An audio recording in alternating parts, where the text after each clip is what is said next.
Análisis de la fobia de un niño de 5 años. 1909, nota introductoria. El resumen cronológico que damos a continuación, basado en datos que ofrece el texto, puede ayudar al lector a seguir el hilo de la historia. 1903, abril, nacimiento de Hans. 1906, 3 a 3/3 años. Primeros informes del padre. 3 1/4, 3 y medio años. Verano, primera estadía en Gemunden. 1906, 3 y medio años. Amenaza de castración. 3 y medio años. Octubre, nacimiento de Hannah. 1907, 3 y 3/4 años. Primer sueño. 4 años. Mudanza a una nueva vivienda. 4 1/4, 4 y medio años. Verano, segunda estadía en Gemunden. Episodio del caballo que muerde. 1908, 4 y 3/4 años. Enero, episodio del caballo que se tumba. Comienzo de la fobia. 5 años. Mayo, fin del análisis. James Strachey. Y introducción. El tratamiento mismo fue llevado a cabo por el padre. El médico que trata psicoanalíticamente a un neurótico adulto llega al fin, en virtud de su trabajo de descubrir estrato por estrato unas formaciones psíquicas, a ciertos supuestos acerca de la sexualidad infantil, en cuyos componentes cree haber hallado las fuerzas pulsionales de todos los síntomas neuróticos de la vida posterior. ¿Será acaso imposible averiguar inmediatamente en el niño, en toda su frescura vital, aquellas mociones sexuales y formaciones de deseo que en el adulto exhumamos con tanto trabajo de sus enterramientos, y acerca de las cuales, además, aseveramos que son patrimonio constitucional común a todos los seres humanos y en el neurótico no hacen sino mostrarse reforzadas o deformadas? Sus padres, que se contaban ambos entre mis más cercanos partidarios, habían acordado no educar a su primer hijo con más compulsión que la requerida a toda costa para mantener las buenas costumbres. En lo que sigue reproduciré las anotaciones del padre sobre el pequeño Hans tal como me fueron comunicadas. Las primeras comunicaciones sobre Hans datan del tiempo en que aún no había cumplido 3 años. A través de diversos dichos y preguntas, exteriorizaba ya entonces un interés particularmente vivo por la parte de su cuerpo que tenía la costumbre de designar como, hace pipí. Así, cierta vez hizo esta pregunta a su madre. Hans, mamá, tú también tienes un hace pipí. Mamá, desde luego. ¿Por qué? Hans, por nada, se me ocurrió. A la misma edad lo llevan por primera vez a un establo y ve ordeñar a una vaca. Mira, del hace pipí sale leche. Ya estas primeras observaciones nos despiertan la expectativa de que mucho, si no lo más, de cuanto el pequeño Hans nos muestra ha de ser típico del desarrollo sexual del niño. En una ocasión consigné que no hay que espantarse demasiado si en una mujer se encuentra la representación de mamar del miembro masculino. Esta chocante emoción, decía, tiene un origen muy inocente, pues se deriva del mamar del pecho materno, para lo cual la teta de la vaca, una mama por su naturaleza, pero un pene por su forma y situación, asume una mediación conveniente. El descubrimiento del pequeño Hans corrobora la primera parte de mi tesis. A la edad de 3 y medio años, su madre lo encuentra con la mano en el pene. Ella lo amenaza, si haces eso, llamaré al doctor a, que te corte el hace pipí. Y entonces, ¿con qué harías pipí? Hans, con la cola, popo. Él responde todavía sin conciencia de culpa, pero es la ocasión en que adquiere el complejo de castración. Se ha aducido que el lactante no puede menos que sentir cada retiro del pecho materno como una castración, vale decir, como pérdida de una parte sustantiva del cuerpo que él contaba en su posesión. Tampoco apreciará diversamente la regular deposición de las heces, y hasta el acto mismo del nacimiento, como separación de la madre con quien se estaba unido hasta entonces, sería la imagen primordial de aquella castración. Este es el motivo que llevó a buscar para el complejo raíces más profundas, que se presenten de manera universal. Más o menos a la misma edad, 3 y medio años, exclama, alegremente excitado, ante la jaula del león en Schönbrunn. He visto el hace pipí del león. La curiosidad sexual de nuestro Hans no admite ninguna duda, pero ella lo convierte en investigador, le permite unos correctos discernimientos conceptuales. En la estación ferroviaria, a los 3 y 3/4 años, ve cómo de una locomotora largan agua. Mira, la locomotora hace pipí. ¿Y dónde tiene el hace pipí? Al rato agrega, reflexivo, un perro y un caballo tienen un hace pipí, una mesa y un sillón, no. Así ha conquistado un signo esencial para distinguir entre un ser vivo y una cosa inanimada. Apetito de saber y curiosidad sexual parecen ser inseparables entre sí. La otra vez, tenso, ve cómo su madre se desviste para meterse en cama. Ella pregunta, pues, ¿por qué miras así? Hans, solo para ver si tú también tienes un hace pipí. Mamá, naturalmente. ¿No lo sabías? Hans, no, pensé que como eres tan grande tendrías un hace pipí como el de un caballo. El gran acontecimiento en la vida de Hans es, empero, el nacimiento de su hermanita Hannah, que se produjo cuando él tenía exactamente 3 y medio años. A las 5 de la mañana, cuando empezó el trabajo de parto, la cama de Hans fue llevada a la habitación contigua, escucha el gemir de la parturienta, sobre lo cual pregunta, ¿por qué tose mamá? Y después de una pausa añade, es seguro que hoy viene la cigüeña. Él conecta el desacostumbrado gemir con la llegada de la cigüeña. Luego lo llaman al dormitorio, pero no mira a la mamá, sino a los recipientes con agua sanguinolenta que aún están allí, y observa, extrañado, señalando la vasinilla llena de sangre, pero de mí hace pipí no sale nada de sangre. Pone un gesto tenso, muy desconfiado, frente a todo lo que ve, y sin duda se ha afianzado en él la primera desconfianza hacia la cigüeña. Hans se muestra muy celoso con la recién venida, y cuando alguien la alaba, la encuentra linda, etc., dice enseguida, burlón, pero sí todavía no tiene dientes. En efecto, cuando la vio por primera vez quedó muy sorprendido de que no pudiera hablar, y opinó que no podía hacerlo porque no tenía dientes. Los primeros días, como es lógico, quedó muy relegado, y de pronto contrajo una angina. En medio de la fiebre se le oyó decir: pero si yo no quiero tener ninguna hermanita. Pasado medio año, más o menos, quedaron superados los celos, y él se vuelve un hermano tan tierno como consciente de su superioridad. Un poco después, Hans presencia el baño de su hermanita de una semana de edad. Observa, pero su hace pipí es todavía chico, tras lo cual agrega, como a modo de consuelo, ya cuando crezca se le hará más grande. Nota.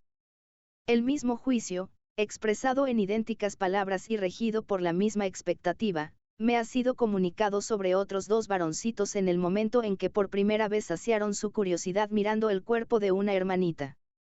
Uno podría asustarse por esta prematura corrupción del intelecto infantil. Porque estos jóvenes investigadores no comprueban lo que realmente ven, a saber, que no hay ahí ninguna hace pipí. Respecto de nuestro pequeño Hans, al menos, podemos dar el cabal esclarecimiento de su percepción errónea. Sabemos que mediante una cuidadosa inducción ha adquirido la tesis universal de que todo ser animado, por oposición a lo inanimado, posee un hace pipí. La madre le ha corroborado esta convicción dándole informes afirmativos sobre las personas que se sustraían de su propia observación. Entonces, es totalmente incapaz de volver a abandonar su logro a causa de una sola observación hecha en la hermanita. Juzga, pues, que el hace pipí está presente también ahí, solo que todavía es demasiado pequeño, pero le crecerá hasta devenir tan grande como el de un caballo. Hagamos algo más para reivindicar a nuestro pequeño Hans. En verdad no se comporta peor que un filósofo de la escuela de Wundt. Para este, la conciencia es un carácter infaltable de lo anímico, como para Hans el hace pipí es el signo distintivo indispensable de todo lo vivo. Ahora bien, si el filósofo se topa con procesos anímicos que uno se ve forzado a inferir, pero en los que no se percibe nada de conciencia, en efecto, uno no sabe nada de ellos y, sin embargo, no puede dejar de inferirlos, no dirá, por ejemplo, que son procesos anímicos, conscientes, sino que los llamará oscuramente conscientes. Es que el hace pipí es todavía muy chico. Y aún en esta comparación nuestro pequeño Hans lleva la ventaja. Así es, como tan a menudo sucede en las investigaciones sexuales de los niños, también aquí tras el error se esconde una pieza de discernimiento correcto. En verdad, también la niñita posee un pequeño hace pipí, que nosotros llamamos clítoris, si bien es cierto que no crece, sino que permanece atrofiado. Más o menos a la misma edad, de 3 3/4 años, Hans brinda el primer relato de un sueño. Hoy, cuando estaba dormido, he creído yo estoy en Giemunden con Mariedel. Mariedel es la hija del propietario de la casa, tiene 13 años y ha jugado a menudo con él. En el verano de 1906 Hans estuvo en Giemunden, donde pasaba el día correteando con los hijos del propietario de la casa. Durante muchas semanas contó muy poco acerca de Giemunden, solo pasado ese tiempo le afloraron recuerdos, a menudo vivamente coloreados, sobre su estancia en Giemunden. Desde hace unas 4 semanas, procesa esos recuerdos en fantasías. Fantasea que juega con los niños Berta, Olga y Fritzl, habla con ellos como si estuvieran presentes, y es capaz de entretenerse así durante horas. Ahora que tiene una hermana y a todas luces le da que hacer el problema del origen de los hijos, llama a Berta y Olga, sus hijas. También a mis hijas, Berta y Olga, las trajo la cigüeña. Dibujo para Hans, que en el último tiempo ha visitado con asiduidad Schönbrunn, una jirafa. Me dice, dibújale también el hace pipí. Le respondo, dibújalo tú mismo. Entonces él agrega a la figura de la jirafa la siguiente raya que primero traza corta y después le agrega un tramo, señalando, el hace pipí es más largo. Paso con Hans junto a un caballo que orina. Dice, el caballo tiene el hace pipí abajo, como yo. Ve cómo bañan a su hermana de 3 meses, y dice, conmiserativo, tiene un hace pipí muy, pero muy chico. Le dan, para que juegue, una muñeca, que él desviste. La mira cuidadosamente, y dice, pero sí tiene un hace pipí muy chiquito. Ve a un mono y señala su rabo, schwanz, asimilado vulgarmente a, pene, punto, enroscado hacia arriba, mira, papi, él hace pipí. En el invierno llevo a Hans, 3 y medio años, a la pista de patinaje y le presento a las 2 hijitas de mi colega N, que tienen cerca de 10 años. Hans solo habla de ellas como de, mis niñitas. ¿Dónde están mis niñitas? ¿Cuándo vienen mis niñitas? Y durante algunas semanas me martiriza en casa con la pregunta, ¿cuándo voy de nuevo a la pista de patinaje dónde están mis niñitas? Un primo de Hans, de 5 años, está de visita cuando él tiene 4. Hans lo abraza continuamente y, a raíz de uno de estos abrazos tiernos, dice, te quiero mucho. Es el primer rasgo de homosexualidad con que tropezaremos en Hans, pero no el último. Nos hemos instalado en una nueva vivienda. Hans tiene 4 años. De la cocina, la puerta lleva a una ventana balcón desde donde se ve un departamento interior, enfrente. Ahí, Hans ha descubierto a una niñita de 7 a 8 años. Cierta vez que la niñita no se muestra en la ventana a la hora habitual, Hans se inquieta y cargosea a la gente de la casa con preguntas, ¿cuándo vuelve la niñita? ¿Dónde está la niñita?, etc. Cuando luego aparece, se siente feliz y ya no aparta la mirada del departamento frontero. La vehemencia con que emerge ese amor a distancia, halla su explicación en que Hans no tiene camaradas ni compañeritas de juego. Para su desarrollo normal, el niño requiere, es evidente, trato asiduo con otros niños. Ese trato le es dado a Hans cuando poco después, 4 y medio años, nos trasladamos a la residencia de verano en Giemunden.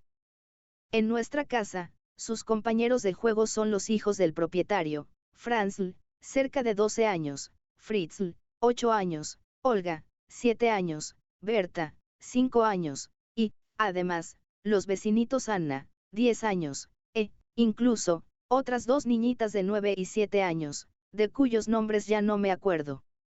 Su preferido es Fritzl, a quien a menudo abraza y le asegura su amor.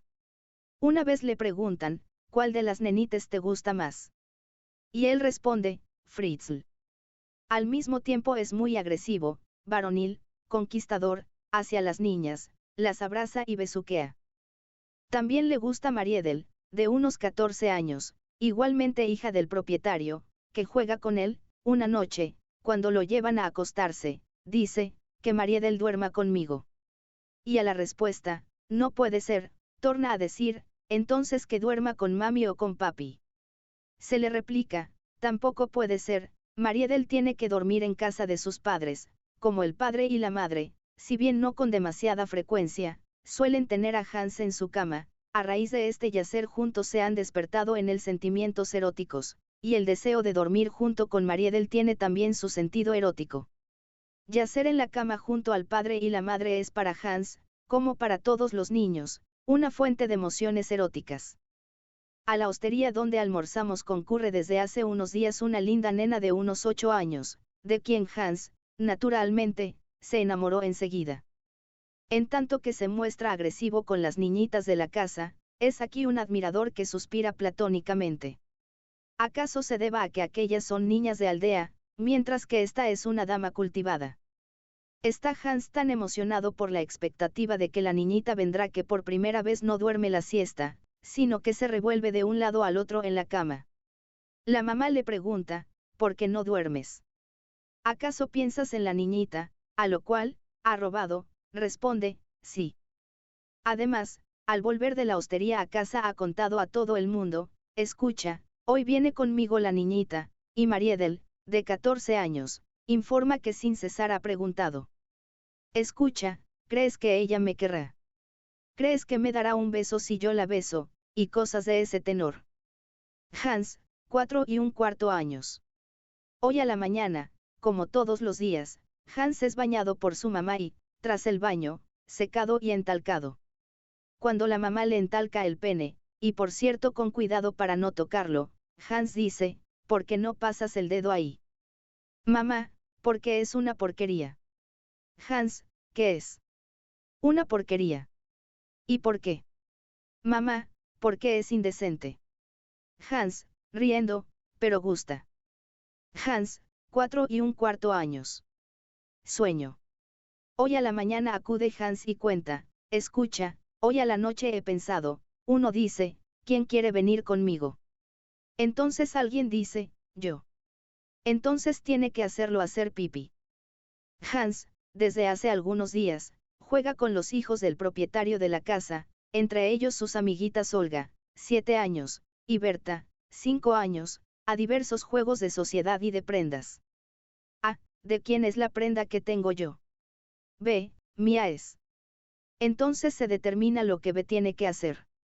El sueño imita a ese juego de prendas, solo que Hans desea que quien extrajo la prenda no sea condenado a los usuales besos o bofetadas, sino a hacer pipí, más precisamente, alguien tiene que hacerlo hacer pipí. El sueño reza, pues, traducido, yo juego con las niñitas a las prendas. Yo pregunto, ¿quién quiere venir conmigo? Ella, Berta u Olga, responde, yo. Entonces ella tiene que hacerme hacer pipí. Es claro que el hacerlo hacer pipí, para lo cual al niño le abren los calzones y le sacan el pene, está para Hans teñido de placer. Cuando va de paseo es casi siempre el padre quien presta ese auxilio al niño, lo que da ocasión para que sobre el padre se fije una inclinación homosexual. Ayer, cuando lo hice ir al baño, me dijo por primera vez que debía conducirlo detrás de la casa para que nadie pudiera mirarlo, y agregó, el año pasado, cuando he hecho pipí, Berta y Olga han mirado. Eso significa, creo, que el año pasado le era grato ese mirar de las niñas, pero ahora ya no lo es. El placer de exhibición sucumbe ahora a la represión. Como el deseo de que Berta y Olga lo miren hacer pipí, o lo hagan hacer pipí, es ahora reprimido, desalojado, suplantado, de su vida, he ahí la explicación para que se presente en el sueño, donde se ha procurado un lindo disfraz mediante el juego de prendas. Desde entonces observo repetidas veces que no quiere ser visto cuando hace pipí. Hans, 4 1/2 años, mira de nuevo cómo bañan a su hermanita, y empieza a reír. Se le pregunta, ¿por qué ríes? Contesta, me río del hace pipí de Hannah. ¿Por qué?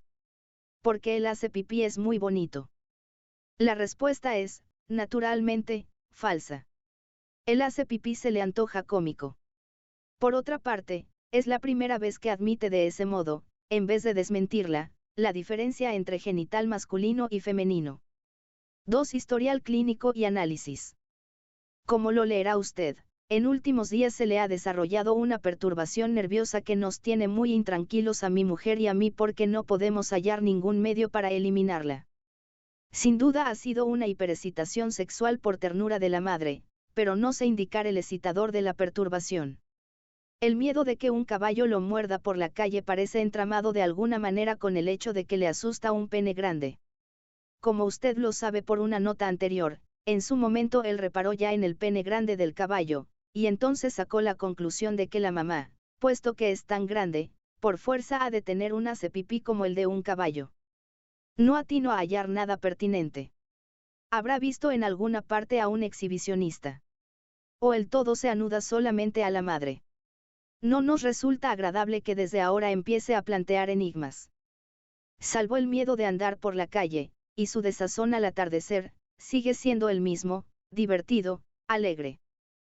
Hans, 4 3/4 años, aparece a la mañana llorando, la mamá le pregunta por qué llora, y él dice, cuando dormía he pensado tú estabas lejos y yo no tengo ninguna mami para hacer cumplidos. Por tanto, un sueño de angustia. Algo parecido le he notado ya en el verano en Giemunden. Cuando él estaba con ese talante elegíaco, la mamá lo acogía siempre en su lecho.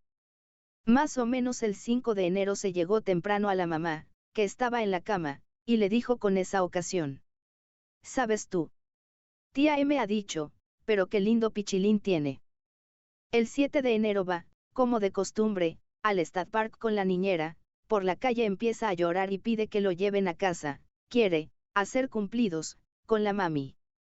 Cuando en casa le preguntan por qué no quiso seguir y se puso a llorar, no quiere decir nada. A la tarde está alegre como de costumbre, al anochecer tiene visible angustia, llora y no se lo puede separar de la mamá, una y otra vez quiere hacerse cumplidos con ella. Después recobra la alegría y duerme bien.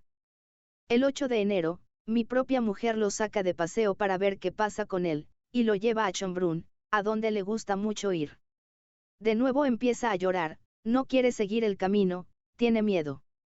Al fin va, pero por la calle. Es visible, siente angustia. En el viaje de regreso de Schönbrunn dice a la madre, tras mucha renuencia, tuve miedo de que un caballo me mordiera. De hecho, en Schönbrunn se intranquilizó cuando vio un caballo. Al anochecer me dicen que tuvo un ataque parecido al del día anterior, con pedido de hacer cumplidos. Se lo tranquiliza. Dice llorando, sé que mañana me llevarán de nuevo a pasear, y luego, el caballo entrará en la pieza. Ese mismo día, la mamá le pregunta, ¿te pasas la mano por el hace pipí? Y sobre eso, él dice, sí, cada anochecer, cuando estoy en la cama. Al día siguiente, 9 de enero, le previenen, antes de la siesta, que no se pase la mano por el hace pipí. Preguntado al despertar, dice que se la pasó durante un tatito. Sería ese, pues, el comienzo de la angustia así como el de la fobia. La perturbación se introduce con unos pensamientos tiernos angustiados, y luego con un sueño de angustia. Es esta acrecentada ternura por la madre lo que súbitamente se vuelca en angustia, lo que, según nosotros decimos, sucumbe a la represión. Esta angustia, que corresponde a una añoranza erótica reprimida, carece al comienzo de objeto, como toda angustia infantil, es todavía angustia y no miedo. El niño, al comienzo, no puede saber de qué tiene miedo, dice lo que sabe, que por la calle le falta la mamá con quien pueda hacerse cumplidos, y que no quiere apartarse de la mamá. Deja traslucir así, con toda sinceridad, el sentido primero de su aversión a andar por la calle. Por otra parte, sus estados, por 2 veces sucesivas repetidos al anochecer antes de acostarse, estados angustiados y, no obstante, de nítida coloración tierna, prueban que al comienzo de la enfermedad contraída no existía una fobia a andar por la calle o a pasear, ni tampoco a los caballos. Es por completo transparente que al anochecer se angustia mucho, pues antes de meterse en cama lo asalta, reforzada, la libido, cuyo objeto es la madre y cuya meta podría ser dormir junto a la madre. Es que ha hecho la experiencia de que en virtud de esos talantes podía, en Giemunden, mover a la madre a que lo acogiera en su lecho, y le gustaría conseguir lo mismo en Viena. De pasada, no olvidemos que en Giemunden estaba a veces solo con ella, pues el padre no podía pasar ahí las vacaciones íntegras, además, allí distribuía su ternura entre sus compañeros de juego, amiguitos y amiguitas, y al faltarle estos aquí, su libido pudo regresar de nuevo entera a la madre. La angustia corresponde entonces a una añoranza reprimida, pero no es lo mismo que la añoranza, la represión cuenta también en algo. La añoranza se podría mudar en satisfacción plena aportándole el objeto ansiado, para la angustia esa terapia no sirve, ella permanece aunque la añoranza pudiera ser satisfecha, ya no se la puede volver a mudar plenamente en libido, la libido es retenida en la represión por alguna cosa. Nota. Dicho formalmente, llamamos, angustia patológica, a una sensación de añoranza angustiada desde el momento en que ya no se la puede cancelar aportándole el objeto ansiado. Texto. Es lo que se muestra en Hans a raíz del segundo paseo, cuando la madre lo acompaña. Ahora está con la madre, a pesar de lo cual tiene angustia, es decir, una añoranza de ella no saciada. Pero la angustia ha resistido la prueba y ahora se ve precisada a hallar un objeto. En ese paseo se exterioriza por primera vez el miedo a ser mordido por un caballo. ¿De dónde viene el material de esta fobia? Probablemente, de aquellos complejos todavía desconocidos que contribuyeron a la represión y mantienen en estado reprimido la libido hacia la madre. Hans observa a los caballos siempre con interés a causa de su hace pipí grande, es fuerza que la mamá tenga un hace pipí como el de un caballo, etc. Así, se creería, el caballo es solo un sustituto de la mamá. Pero, ¿qué significa que Hans al anochecer exteriorice el miedo de que el caballo entre en la pieza? Hans ha confesado que su pene le ocupa con fines de placer todas las noches antes de dormirse. Estados de angustia no son provocados por masturbación, no lo son, en general, por una satisfacción. Hans, ahora de 4 3/4 años, se permite ese contento desde hace ya un año cada anochecer, y nos enteraremos de que justamente ahora se encuentra en la lucha por deshabituarse, lo cual condice mejor con la represión y la formación de angustia. También debemos tomar partido en favor de su buena, y por cierto que harto cuidadosa, madre. El padre la inculpa, de igual modo, podríamos reprocharle haber apresurado el advenimiento de la represión por su enérgico rechazo de sus cortejos, es una porquería. Convine con el padre en que dijera al muchacho que lo del caballo era una tontería y nada más. Y que la verdad era que quería muchísimo a la mamá, y pretendía ser recibido por ella en su cama. Y que ahora tenía miedo de los caballos por haberse interesado tanto en el hace pipí de ellos. Además, Hans había notado que era incorrecto ocuparse tan intensamente del hace pipí, aun del propio, y esa era una intelección acertadísima. Por la prehistoria del pequeño, su libido adhería al deseo de ver el hace pipí de la mamá, el padre debía sustraerle esa meta comunicándole que ésta, y todas las otras personas del sexo femenino, como podía saberlo bien respecto de Hannah, no poseían hace pipí alguno. Las siguientes noticias sobre nuestro Hans abarcan el periodo del 1 al 17 de marzo.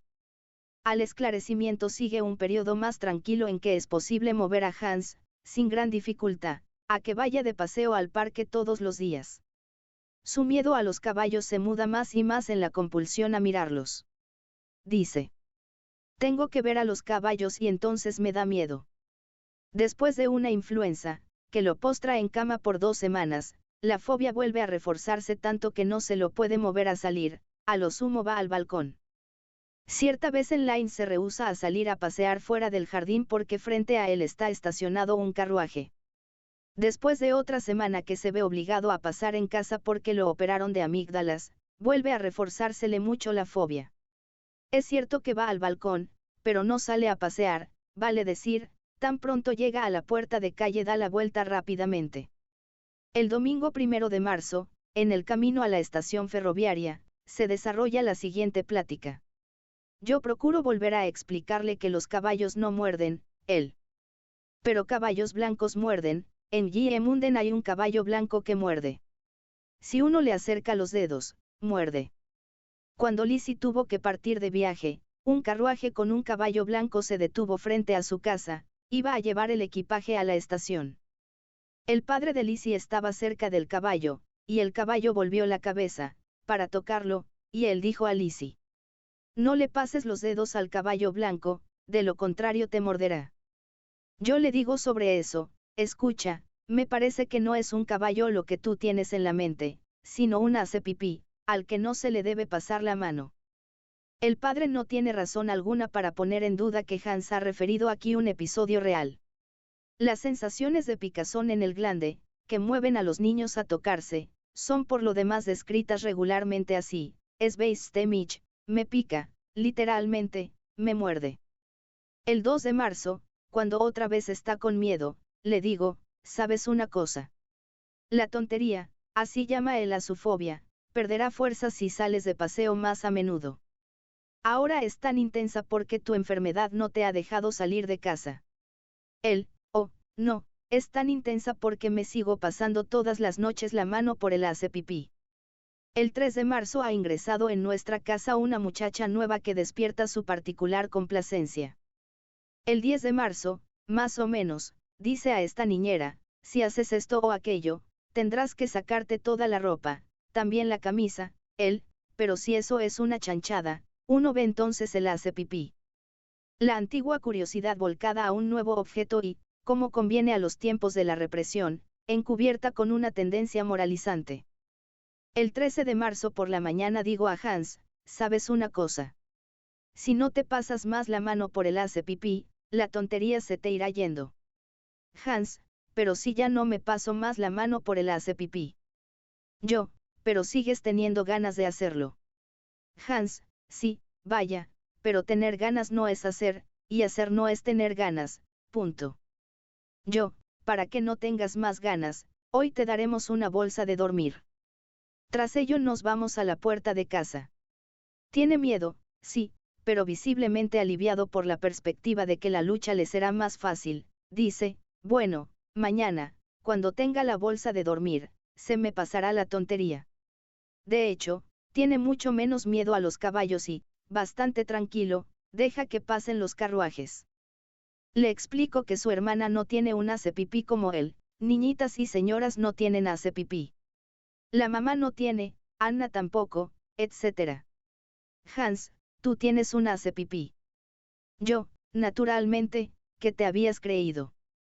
Hans, tras una pausa: pero si las nenas no tienen un hace pipí, ¿cómo hacen pipí? Yo: no tienen un hace pipí como el tuyo. Todavía no has visto, cuando bañan a Hannah. Al anochecer, el ataque nervioso y la necesidad de hacer cumplido son menores que los días previos. Al otro día, se queda en casa y está muy contento. La mañana que sigue, se levanta, angustiado, alrededor de las 6. Preguntado qué le ocurre, cuenta: me he pasado el dedo un poquitito por el hace pipí. Entonces he visto a mami toda desnuda en camisa, y ella ha dejado ver el hace pipí. Le he mostrado a mi Grit, lo que hace mamá, y le he mostrado mi hace pipí. Nota del padre: Grit es una de las niñitas de J.E. Munden, con quien Hans fantasea ahora, justamente, habla y juega con ella. Entonces he sacado rápido la mano del hace pipí. Ante mi objeción de que solo puede decir, en camisa, o, toda desnuda, Hans dice: ella, estaba en camisa, pero la camisa era tan corta que le he visto el hace pipí. El todo no es un sueño, sino una fantasía onanista, por lo demás equivalente a un sueño. Por esta fantasía ya podemos averiguar dos cosas: la primera, que la reprimenda de la madre surtió en su momento un intenso efecto sobre él, y la segunda, que al comienzo no acepta el esclarecimiento de que las mujeres no tienen un hace pipí. Lamenta que deba ser así, y se aferra a él en la fantasía. Hoy le he preguntado: ¿quieres ir conmigo el lunes a casa del profesor, que te puede sacar la tontería? Él: no. Yo: pero si él tiene una nenita muy hermosa. Tras eso condescendió bien dispuesto y contento. Domingo 22 de marzo. Para ampliar el programa dominical, propongo a Hans viajar primero a Schönbrunn, y solo a mediodía ir de ahí a Linz. Recorre apartando con rapidez la vista tan pronto se acercan caballos, es evidente que se siente angustiado. En Schönbrunn muestra miedo a animales que de ordinario miraba sin asustarse. Tiene miedo a todos los animales grandes, mientras que se divierte mucho con los pequeños. A raíz de ello le digo: ¿sabes por qué tienes miedo a los animales grandes? Los animales grandes tienen un hace pipí grande, y en verdad le tienes miedo al hace pipí grande.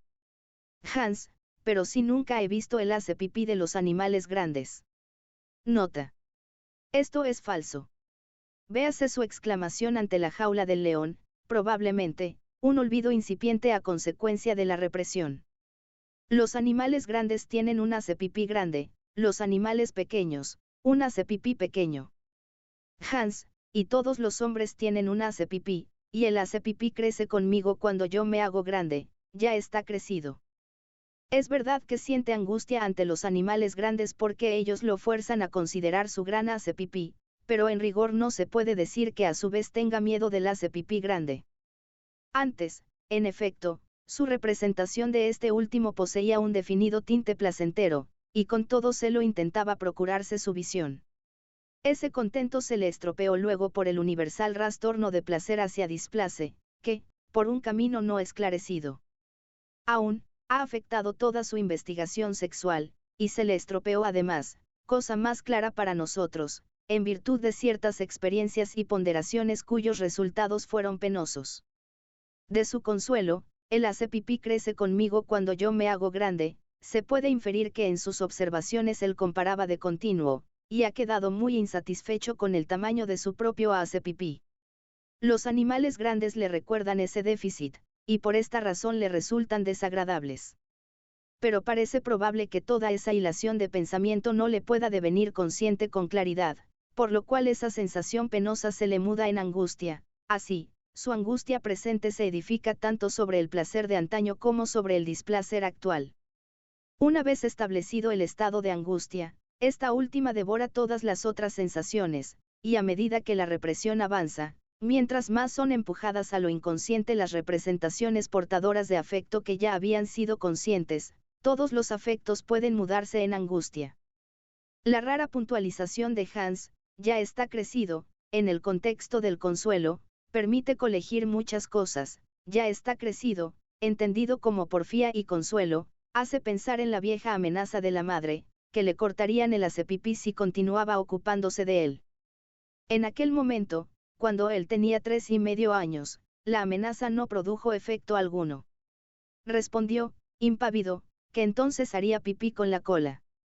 Y se ajustaría por entero al comportamiento típico que la amenaza de castración adquiriera vigencia ahora, con efecto retardado, y él entonces, 1 1/4 año después, estuviera con la angustia de ser despojado de esa querida pieza de su yo.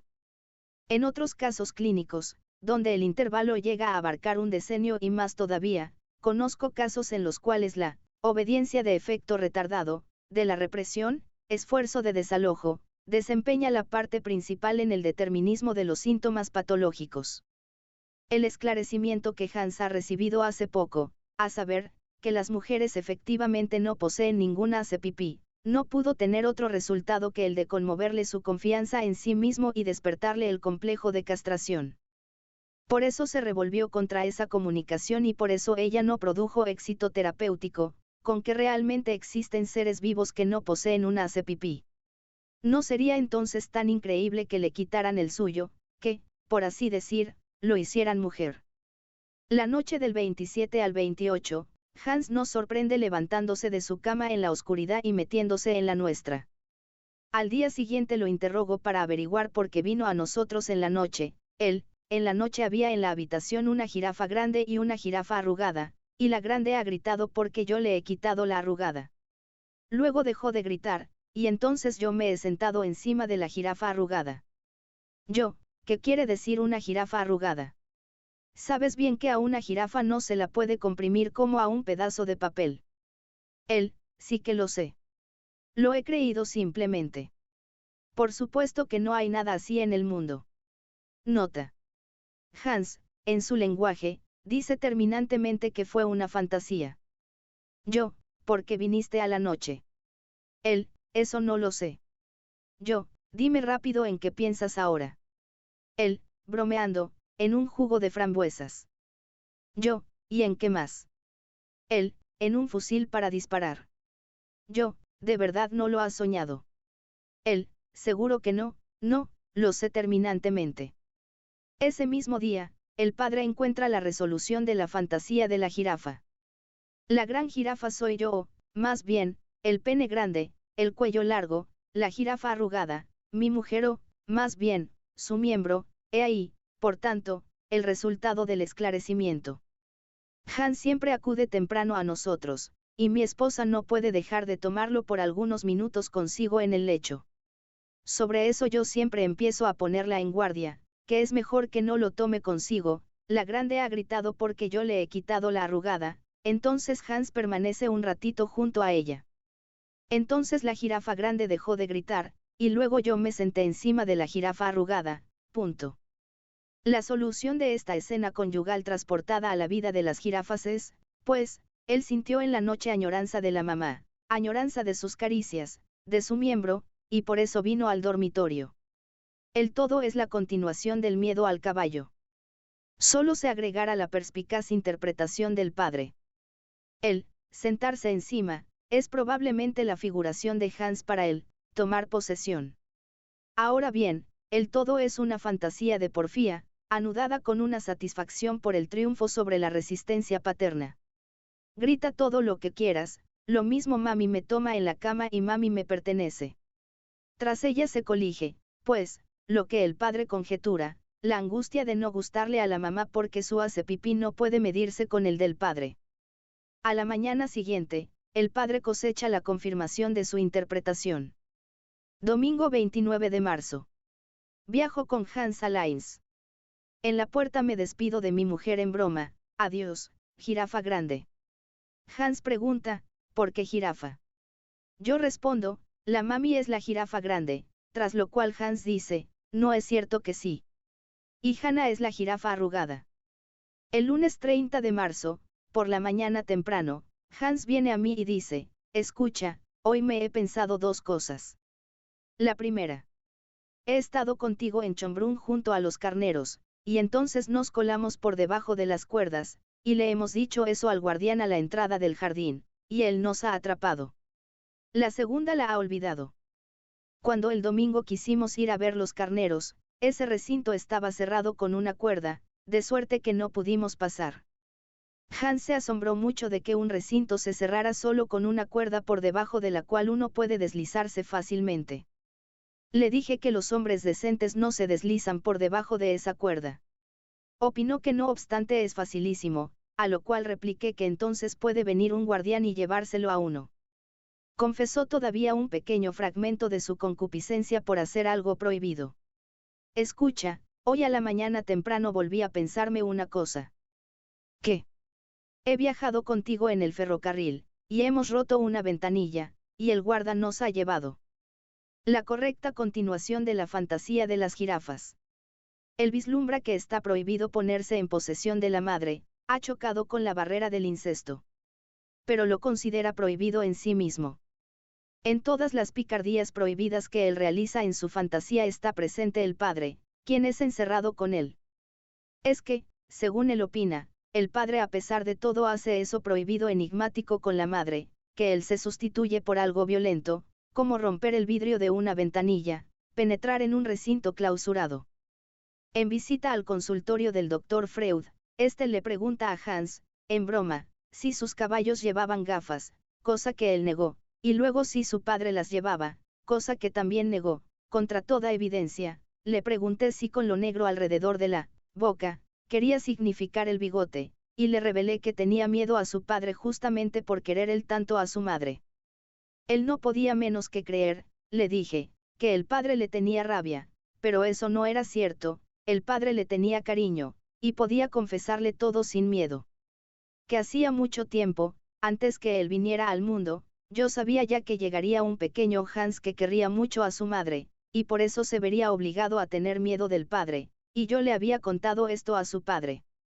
No cabía esperar que mi comunicación lo librara de su angustia de un golpe, pero se demostró que ahora le era dada la posibilidad de presentar sus producciones inconscientes y desovillar su fobia. El 2 de abril se comprueba la primera mejoría sustancial. Mientras que hasta entonces no se lo podía mover a que permaneciera un tiempo largo ante la puerta de calle, y siempre que se acercaban caballos trotaba hacia adentro con todos los signos del terror, esta vez permanece una hora ahí, aunque pasan carruajes, lo cual es muy frecuente delante de nuestra casa. Como quiera que fuese, solo subsiste un resto de angustia, y es inequívoco el progreso realizado desde el esclarecimiento. Al anochecer dice, si ya vamos a la puerta de calle, también iremos al parque. El 3 de abril se llega a la mañana temprano hasta mi cama, mientras que los últimos días no lo había hecho y aún estaba orgulloso de esa abstención. Pregunto, ¿por qué has venido hoy? Hans, hasta que no tenga miedo, no vendré más. Yo, entonces vienes a mí porque tienes miedo. Hans, cuando no estoy contigo, tengo miedo, cuando no estoy contigo en la cama, entonces tengo miedo. Hasta que yo no tenga más miedo, no vendré más. Yo, entonces tú me tienes cariño y te sientes ansioso cuando estás por la mañana temprano en tu cama, y por eso vienes a mí. Hans, sí. ¿Por qué me has dicho que yo tengo cariño a mami, y tengo miedo por eso, si yo te tengo cariño a ti? El pequeño demuestra aquí una claridad realmente superior. Da a entender que en él luchan el amor al padre con la hostilidad hacia él a consecuencia de su papel de competidor ante la madre, y le reprocha que no le haya llamado la atención sobre este juego de fuerzas que necesariamente llevaba a la angustia. Lo que sigue, que transcribo sin cambio alguno, es en verdad tan significativo para el esclarecimiento del padre como para el del pequeño paciente. Por desgracia no capté enseguida el significado de esta objeción. Porque Hans tiene cariño a su madre, es evidente que quiere quitarme de en medio, pues así ocupa el lugar del padre. Este deseo hostil sofocado se convierte en angustia por el padre, y él viene por la mañana temprano a mí para ver si me he ido. Yo, cuando tú estás solo, tienes nostalgia de mí y vienes a mí. Hans, cuando te has ido, tengo miedo de que no vuelvas a casa. Yo, alguna vez te he amenazado con no volver a casa. Tú no, pero mami sí. Mami me ha dicho que no vuelve más. Probablemente él se portaba mal, y ella lo amenazó con irse. Yo, te lo ha dicho porque te portabas mal. Hans, sí. Yo, entonces tienes miedo de que yo me vaya porque te portas mal, por eso vienes a mí. Después del desayuno me levanto de la mesa, y Hans dice, papi, no te trotes de mí. Me llama la atención que diga, trotes, davonrennen, en lugar de, marches, davonlaufen, y le replico, oh, tienes miedo de que el caballo se trote de ti. A lo cual él ríe. Sabemos que esta pieza de la angustia de Hans es de doble articulación, angustia ante el padre y angustia por el padre. La primera proviene de la hostilidad hacia el padre, la segunda, del conflicto entre la ternura, exagerada aquí por vía de reacción, y la hostilidad. El hecho de que a lo sumo se atreva a llegar a la puerta de calle, pero no a alejarse de la casa, y vuelva atrás en mitad del camino al primer ataque de angustia, está motivado por el miedo de no hallar a los padres en casa por haberse alejado ellos. Se pega a la casa por amor a la madre, su miedo de que yo me aleje obedece a deseos hostiles hacia mí, pues entonces él sería el padre. En el verano partí de viaje repetidas veces de Giemunden para Viena, pues así lo exigía mi profesión, entonces, él era el padre. Le recuerdo que la angustia ante el caballo se anuda a la vivencia de Giemunden, cuando un caballo llevaría el equipaje de Lizzie a la estación de ferrocarril. El deseo reprimido de que yo viaje a la estación, pues así él queda solo con la madre, que el caballo parta de viaje, deviene luego angustia ante el partir de viaje los caballos, y de hecho nada le produce mayor angustia que el partir un carruaje. Esta nueva pieza, ánimo hostil hacia el padre, solo pudo salir a la luz después que supo que yo no le tengo rabia por tener él tanto cariño a la mamá. Me explica, no todos los caballos blancos muerden, o sea, por el análisis, algunos caballos blancos ya han sido discernidos como, papi, esos ya no muerden, pero todavía quedan otros que lo hacen. En su momento le he preguntado por qué tiene tanto miedo, y él respondió, tengo miedo de que los caballos se tumben cuando el carruaje da la vuelta. Otro tanto teme cuando los carruajes, estacionados frente a la rampa de descarga, se ponen de repente en movimiento para seguir su viaje.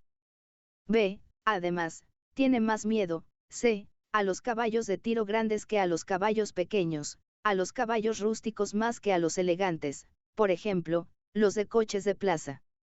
También tiene más miedo a un carruaje que pasa rápido, D, que si los caballos van al trote corto. Tales diferenciaciones, desde luego, solo se han mostrado con nitidez en los últimos días.